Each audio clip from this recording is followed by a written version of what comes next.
A Christmas Party to Remember. Written by Qoutewithhope and read by Eleanor Elizabeth. Summary.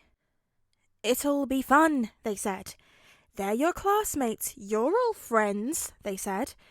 "Nothing can go wrong," they said. "Okay, then why the hell is Hitoshi comforting his hungover boyfriend as he vomits in his home bathroom? Easy. Hitoshi's classmates are dumbasses. Well, some of them are, at least. It all started with the annual Christmas party. Class 1A getting together, eating as much junk food to their heart's content, throwing on some background beats, and playing some random assortment of games. It was simple but fun for a bunch of teens who were always dancing on the line between life and death. But this year would be different. This year they'd have an actual party with a feast and drinks. They'd wear fancy clothes and act somewhat respectful.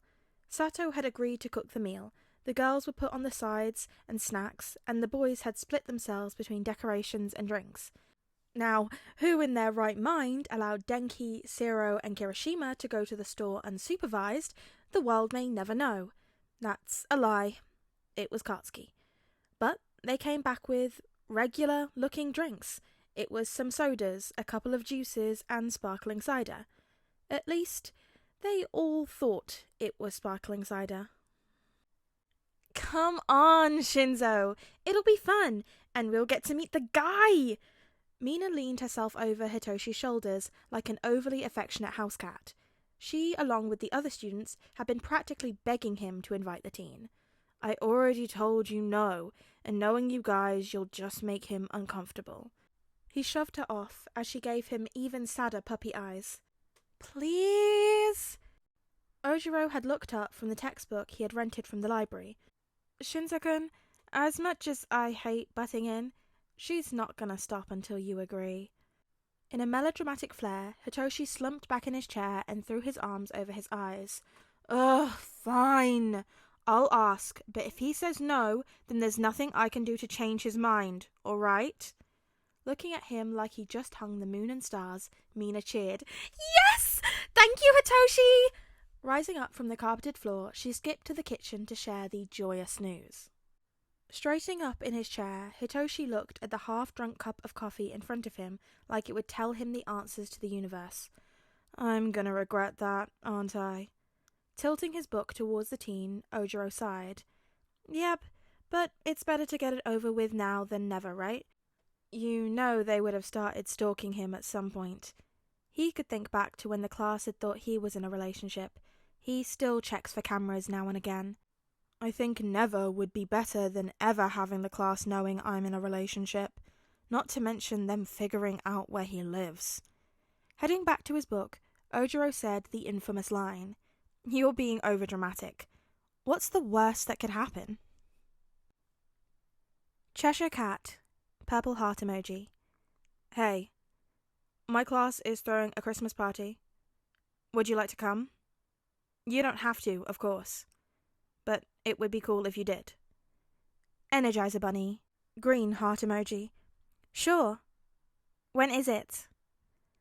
Smiling emoticon, heart emoticon. Cheshire Cat, purple heart emoji. "Tomorrow around 6? I can come pick you up." Energizer Bunny, green heart emoji. "Oh, you don't have to do that. I can get myself there." Muscle flexing emoticon. Cheshire Cat, purple heart emoji. "Are you sure? Gonna be pretty cold out and we have to head through your prefecture anyway." Energizer Bunny, green heart emoji. "Well, if you're passing through." Shrugging emoticon.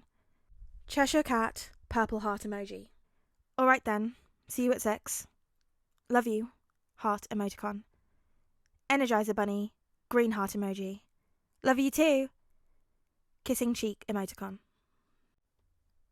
6 o'clock came weirdly fast. Or maybe it was all the overthinking he'd done about his outfit. Alrighty, phone, check. Keys, check. Coat, check. Izuku stood in his doorway, rapidly tapping parts of his body with each word. "Super sweet boyfriend and his slightly terrifying family? Check." He ran out of the door, shutting it behind him and going through the ungodly amount of locks before running over to the car. Hey, Izuku, you ready for this rockin' party?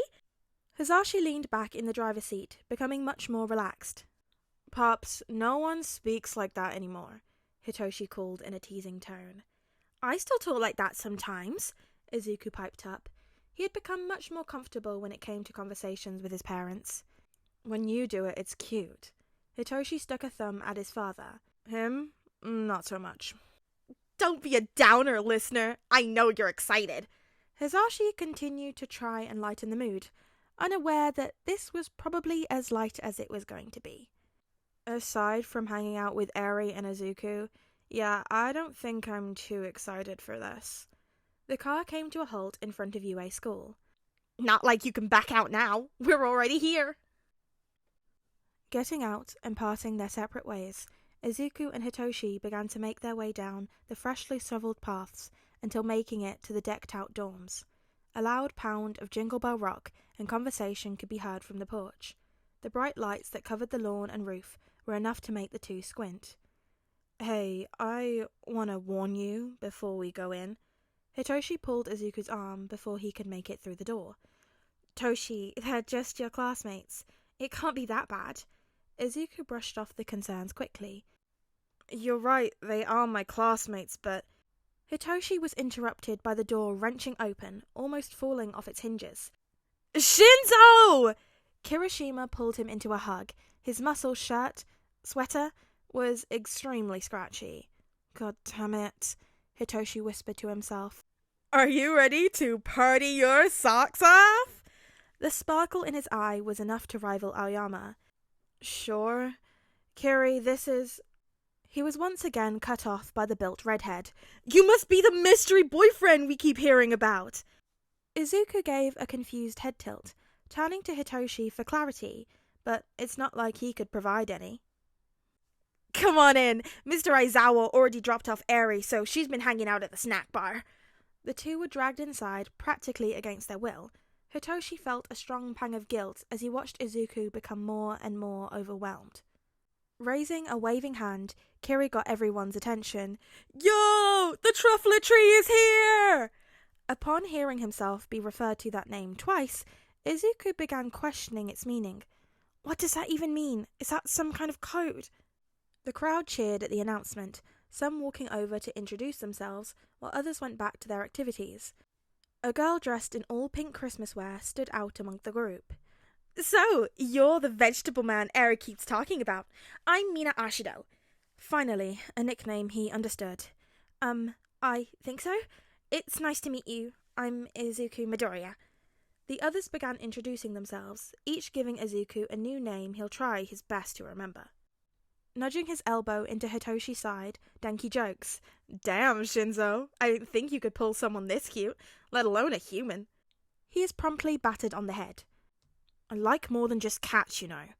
Folding his arms, Hitoshi looked away from the group. Okay then, name 3 things that aren't Broccoli Boy over here, your family, or cats. It took a moment before he could respond with a viable answer. Coffee. Looking around, he began to realize the notable crowd had disappeared. Never mind that, where'd he go? Jutting a finger in the direction of the kitchen, Denki threw an arm around his friend's shoulder. Oh, the girls took him over to the snack bar with Eri. Don't worry, he'll be fine. I seriously doubt that. Denki began to pull Hitoshi towards the common room. Come on, Sero started a Smash Bros tournament and keeps gloating. Hitoshi looks back at the snack bar. They look like they're having fun. Izuku chatting with the girls with Eri in his lap. With a smile, he lets himself be pulled to the couch. I gotta stop worrying so much. He'll be fine. After about an hour and a half, plus 12 wins later, Hitoshi passed the controller and headed to the snack bar and was absolutely shocked by the sight. Izuku leaned on the counter with a red solo cup in his hand, his face slightly flushed and his pupils were blown wide. He was giggling and happily talking to the girls. A great sight if it weren't for the fact that his words were slurring and he was leaning on the counter as if his life depended on it. Hey, Izu? Hitoshi approached cautiously, truly not sure if... Hito! He twirled around on the counter and sorted right into Hitoshi's arms for a big hug. His sweet pine tree smell was replaced with the potent smell of alcohol on his lips. "What did you do?" "Hey, we didn't do anything," Hagakure protested, the jingles of her winter hat following. "Then why does my boyfriend smell like Aizawa after grading you guys' tests?" Ochako put her hands up, as if surrendering. "Shinzo, we swear on our hero licenses. We didn't do anything. The guy's too sweet for us to do anything." Their conversation was interrupted by a small voice pulling at Hitoshi's sweater. "Hitoshi-ni, can I have some sparkling cider?" Eri looked up at him with pleading eyes. Sure, Eri, just 1 second. Sliding Izuku onto a chair, he quickly grabbed the bottle. It was half empty and oddly fancy for some sparkling juice. As he untwists the cap, he's hit with that same potent stench. That smell. Looking down at the bottle, he reads the curly text. Andre, sparkling wine, 15%. Realization hit him like a truck as he looked from the bottle to his boyfriend, who was face down on the counter, mumbling something about cats. "This isn't sparkling cider." Popping up at the mention, Izuku leans back in the chair, almost falling out of it. "Wait, that wasn't sparkling juice? I drank like 5 glasses of it. No wonder everything's so funny." They all looked down at the bottle and Izuku in shock. This was not the best first impression. "I'm trusting you all to watch Eri while I try and figure out what to do. Can you do that?" Momo nodded, picking Eri into her arms. "Of course. Also, if you need someone to blame, Denki, Kiri, and Sero did the drink shopping." Hauling Izuku out of the chair, he threw one of Izuku's arms over his shoulder. "Come on, let's sober you up." Izuku slurred out an overly giddy response. "Okie dokie." "The dads are gonna kick my ass."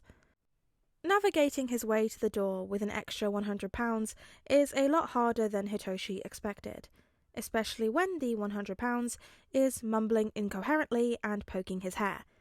Finally making it to the porch, Hitoshi fumbles with his phone as Izuku stares distantly at the snowflakes. "Please pick up." Tapping his foot on the cold concrete, the phone clicked. "Hello?" "Dad! Hey, how are you?" "I'm good." "What did you do?" He could already see through his son's facade. "Nothing big, nothing major, but you see, I'm gonna start this by asking, can Izuku stay at our place?" "I don't see a reason why he can't, as long as you keep the door open." Good. Now, I don't want you to blame him, because I swear it's not his fault." "Hitoshi, what happened?" "Your class brought champagne, thinking it was sparkling cider, and Izuku drank like half the bottle and now he's absolutely wasted." Hitoshi rushed out, taking a large breath at the end. There was a pause, some murmuring, and then a heavy sigh. "Of course, it's my class that fucks up with the good kids. Me and Zashi will be there in a few. Until then, don't let him do anything stupid and get rid of that bottle. Try and get some food in his stomach if you can." "Okay, he'll be alright, right?" "He'll be fine. Don't panic all too much." And with that, the line clicked closed. It wasn't too hard after they brought him back inside. The girls had informed everyone what had happened, so now he had 3 students begging for forgiveness at his feet, and Izuku chomping on a cookie while talking about strange animals with Eri and Sue. His dad showed up much faster than expected, clearly concerned at the fact that they got a child, whose mother they didn't know, drunk. Aizawa was quick to shut down the party, clearly disappointed in his class for acquiring alcohol. They groaned before realizing they could still watch their movie as long as it was off by 10. Picking up a very sleepy Eri, Hizashi turned to his son, who was carrying a very sleepy Izuku. "Come on, the faster he gets to sleep, the faster he can sleep this off." Izuku passed out the moment he sat in the car, leaning on Hitoshi while Eri leaned on him in deep slumber. The car was silent apart from the soft hum of the engine. Hitoshi couldn't take his eyes off Izuku, not only because of how peaceful he looked, but knowing things could have gotten a lot worse. What if Hitoshi didn't walk over? Would Izuku just drink the rest of the bottle before anyone could stop him? Would he get alcohol poisoning? And even if he didn't, what if his parents thought he was irresponsible and a delinquent? Hito, he's gonna be fine. Hisashi looked at him from the rearview mirror, a fatherly reassurance in his eye. Yeah, a little out of it in the morning, but fine for the most part. Hitoshi's gaze snapped up to the mirror, but dwindled off. No, it's just... You guys don't blame him for this, right? Aizawa turned in his chair. Why would we? It's clear he had no idea it was champagne. Besides, if we were going to blame anyone, it would be my Hellions. How did they even get that through the scanners? With comfort from his parents, Hitoshi felt the bubbling anxiety in his chest dissipate. Looking at Shota for confirmation, Hisashi grabbed the boy's attention. Hey, Hitoshi, we've been thinking. Finishing his sentence, Aizawa spoke. What if you invited him over for Christmas? What? Really? If they were joking, the two must truly have been monsters. Yeah, why not? He's a good kid. Plus, we can make up for tonight, Hisashi said as they pulled into a red light, eager to hear his son's response. I'll ask him. Thank you. Anytime, kid. Anytime. Hey there, guys, girls, and non-binary pals. It's Ella, and I hope you're having a lovely day today. We back with part 6 of window displays. This was so funny and cute and chaotic. Just Izuku just being drunk off his face, but like on accident. He just doesn't know what's happening. He's just like, oh, that's why I feel so weird. I love it. I love this series so much, and I believe there's still more parts to come, so that should be really fun. I'm excited because I just love it. I just think it's really funny and it's so well written. Please go show some love to the author because they deserve it. If you have I don't think you even need an AO3 account. You don't. You can leave kudos as a guest. Go leave some kudos on it. The link's in the description. Okay? They deserve it. You should also tell me what you thought about the fic so that we can talk about it and gush about this series together, because I love talking about my special interest. Honestly, I think I might just love to talk. You know when people are like, you love the sound of your own voice. I mean, I hate the sound of my own voice, but I also kind of had to get used to the sound of my own voice because I edit these, which, I'll tell you what, starting podficking really hurt me to listen to my own voice for so long. But here we are. I guess I'm kind of used to it now. Though, I mean, I guess I don't really know what I sound like because I was talking to my partner the other day and they were like, oh yeah, you were doing your podfic voice. And I was like, what? Yeah, he was like, your recording voice, you talk different. And I was like, do I even know what I sound like? I don't know what I sound like because when I listen back to them, I'm like, yeah, that's just how I talk. And now I think maybe I don't talk like that. Maybe I don't know what I sound like. Maybe my whole life is a lie and I'm a sham. Wow, just having an existential crisis here. Like the video if you liked it. To boost my serotonin, because clearly I need it after me questioning my whole life. Great.